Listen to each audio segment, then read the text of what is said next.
prepare for a free, fair and credible election. Bangladesh একটি অবাধ, সুষ্ঠু ও বিশ্বাসযোগ্য সাধারণ নির্বাচনের প্রস্তুতি নিচ্ছে বলে জানিয়েছেন অন্তর্বর্তী সরকারের প্রধান উপদেষ্টা ডক্টর মোহাম্মদ ইউনূস। বৃহস্পতিবার সকালে জাপানের টোকিওতে অনুষ্ঠিত ৩০তম নিক্কেই ফোরামে বক্তব্য দেওয়ার সময় একথা বলেন তিনি। এ সময় ডক্টর ইউনূস বলেন, আমরা এমন একটি অবাধ, সুষ্ঠু, গ্রহণযোগ্য ও অংশগ্রহণমূলক সাধারণ নির্বাচনের প্রস্তুতি নিচ্ছি যা ন্যায়বিচার, সমতা, স্বাধীনতা এবং মানুষের মর্যাদা নিশ্চিত করবে।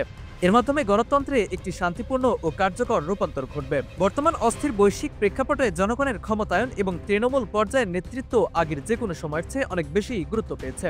এছাড়াও তিনি বলেন, অনেক চড়াই উতরাইয়ের মধ্য দিয়ে ক্ষমতায় আসা এ সরকারের মূল লক্ষ্য দেশের মানুষের আকাঙ্ক্ষা পূরণ করা।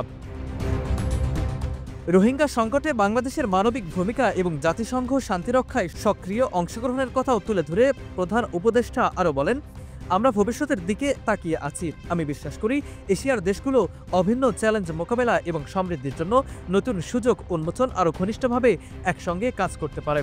এশিয়ার পারস্পরিক নির্ভরতাকে সহযোগিতায় রূপান্তরিত করার প্রয়োজনীয়তার উপর জোর দিয়ে অধ্যাপক ইউনূস বলেন, যুদ্ধের পেছনে বিলিয়ন বিলিয়ন ডলার ব্যয় করা হচ্ছে, অথচ সেই অর্থের অভাবে কোটি মানুষ অনাহারে দিন কাটাচ্ছে কিংবা ন্যূনতম মৌলিক চাহিদাও মেটাতে পারছে না। মিয়ানমারে চলমান গৃহযুদ্ধ ইতিমধ্যে এক ভয়াবহ রূপ ধারণ করেছে, আর সাম্প্রতিক ভূমিকম্প সেই সংকটকে আরও গভীর মানবিক বিপর্যয়ে পরিণত করেছে।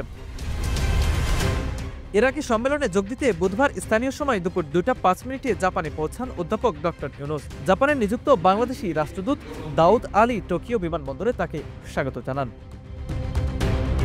সামিউল আলিম, পুঞ্জ টিভি নিউজ ডেস্ক।